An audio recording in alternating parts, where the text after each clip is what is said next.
Hey guys, so for this video, I want to talk about 8 things you can do if you're bored in Fortnite. This is a little different than my usual content, but I honestly don't think there's ever been a better time for it. Epic has not released any new updates in a month or announced anything at all in the works. That means no new items, no new weapons, no new POIs. The game is a snooze fest. After watching a similar video by my boy Geerzy, I wanted to make one of my own, focusing more on fun things you could do while still improving at the game. Why would you want to get better at something you're bored of? Well, mainly so when new updates or tournaments and competitions come up, we'll all be ready and better than ever. In fact, solo cash cups are supposed to start up again next week. So as dry as Fortnite currently is, there's gotta be some ways to keep your skill up that don't include the usual boring aim trainers, edit courses,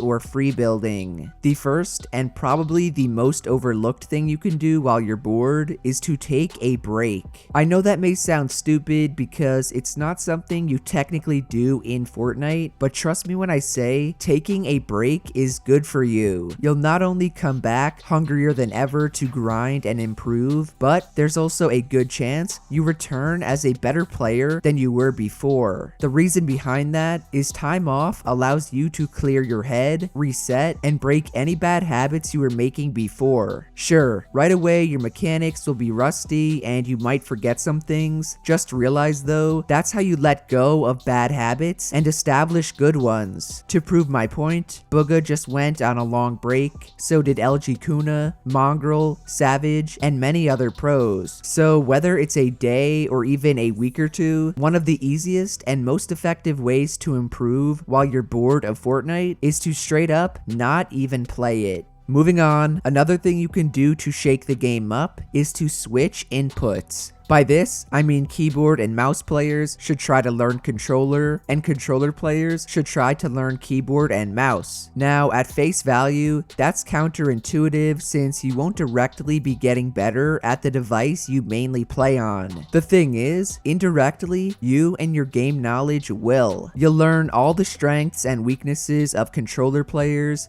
aim assist, and then vice versa for keyboard and mouse. Many top players like Epic Whale have taken the challenge and have been grinding both inputs when they can. Then there's Unknown Army, who is arguably the best player in Chapter 2, and who is also amazing on both controller and keyboard and mouse. So obviously there's something going on, and it does help in some way. Plus, maybe the most important thing is that making the temporary switch is insanely fun. You're forced to relearn all your mechanics and start over as a noob to try and get better. So if you're bored and you want to re-experience that feeling of being bad again, plug in a controller or spare keyboard and mouse and get to grinding. Let's say you want to stick to your own input though. In that case, I recommend doing what I just did and optimizing your keybinds. It could be something as small as switching your edit key from G to E, or as big as changing around all your major building binds. Regardless, whatever you do to make them more optimal will 100% pay off in the long run. Your movement in game will improve, you'll find yourself more comfortable while playing, and you won't have to worry about changing them in the future. I believe Mr. Savage finally went ahead and switched some of his, and I actually helped Misfits Andretta set up all of his new binds. If you personally need help, then watch either this optimal keybinds video on your screen or this other more recent one where I show off the binds I gave to Andretta. If you're wondering what I personally did to my own binds, I swapped my wall bind with my mouse button that was on my cone. It's only been a few days and I can tell my box fighting and overall gameplay is so much smoother and better than before. So while it will take at least a week or two to adjust, swapping to new keybinds is one of the best ways to get better while you're bored. Similarly, you can also try out new settings and gameplay options you have not used before. Some examples would be edit on release, auto open doors, tap to search, and sprint by default. default. I've tried to get all of you to enable these in the past, especially confirm edit on release, but I constantly hear the same excuses. You guys tried it for an hour or two and you didn't like it because it would take at least a couple of days to get used to. Well, guess what? If you're telling me that you're bored in Fortnite, then you cannot say experimenting with it won't be worth your time. Each of the settings I just mentioned will undoubtedly make your gameplay better, easier, and faster. On top of that, each of them can work in combination with your new keybinds to further optimize your gameplay. For example, using sprint by default opens up left shift as a possible building bind. Using confirm edit on release will free up a mouse button if you're using double edit binds, and using tap to search will allow you to use scroll wheel up or down as an interact key. So if you've always felt like you never had enough time to try out and get familiar with new settings, there's no better time to do so than today. At this point in the video, if you've actually gone through with what I've said, you should have or be planning to switch to new keybinds and settings. I know I'm gonna sound like a psycho for this, but why not add one more important change to the mix to make your game feel completely new and fun again? The change I'm talking about is adjusting your sensitivity. All you loyal homies of mine know this was the focus point of my last video. In it, I said specifically to raise your sense. Definitely go and watch it after this, but the shortened version is that slightly raising your sense will make you improve. Your builds will get crisper, your edits will be faster, your box fighting will be better, and weirdly enough, even your aim will be more accurate. If you don't believe me, I show proof and explain exactly why in that vid. Anyways, just remember, changing your sense is all up to you, and lowering it is perfectly fine as well. All I'm trying to get across here is that you should not be scared to do it, and that it's something unique to try out while you're bored. The worst that can happen is you don't like it, and you go back to what you originally played with. While the more realistic thing to happen is your overall gameplay improves, you feel rejuvenated to grind again, and you have a ton of fun. But what if you're sick of having fun and you only want to get better? My answer is to Vadra View. If you don't know what Vadra Viewing is by now, all I'm gonna say is that I'm not mad, I'm just disappointed. Seriously though, Vadra Viewing is when you look back at your own gameplay and basically critique it. See what you did right, what you did wrong, and what you could have improved upon. This includes everything from your rotations, to your loot path, to even the way you played out fights and engagements. You could also do what I prefer and VOD review other players that are constantly performing well. In solos, that would mean watching back Cash Cup gods like Benji Fishy and Kanata, and then for duos and squads, analyzing all-time greats like Zayt and Saf. This will not only give you an inside look into their thought process, but also allow you to compare your gameplay to theirs. Two amazing YouTubers that do VOD reviews are Bala TW and Speedy Gonzalez. Both of them upload consistently and are widely considered the best analysts in the world. So while I do agree, VOD reviewing is not that fun, it's something extremely beneficial you can do outside the game that will help you improve a ton at Fortnite. The last thing you can do while you're bored is the one thing every single pro in the world has been doing. That is box fighting. I'm not sure if there's ever been one video where I didn't bring up box fighting, but I guess that's a testament to how important it is. Whether you're playing competitively, casually, or in creative, you will benefit from being a good box fighter. In my personal opinion though, you will not benefit from practicing the way most streamers do. I'm talking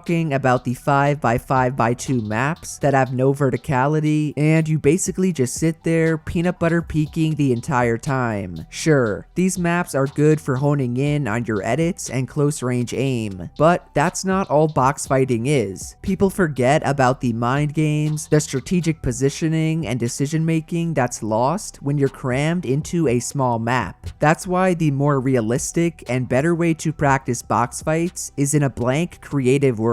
Just go in, box up, and have someone try to replace your wall and kill you. Obviously, don't go and turn it into a build fight, but treat it like an actual match and not like a typical box fight wager. Overall, guys, those are 8 things you can do while you're bored in Fortnite that will still help you improve and get better. So if you learned something new or found the video useful, then do be sure to drop a like, subscribe to the channel, and to turn on post notifications. Shout out to everyone using code JERIAN, tag me in any pictures of items you bought with it, and I'll add you to my next list of shoutouts. Otherwise, that's it from me, and I'll see you guys in the next one. Later.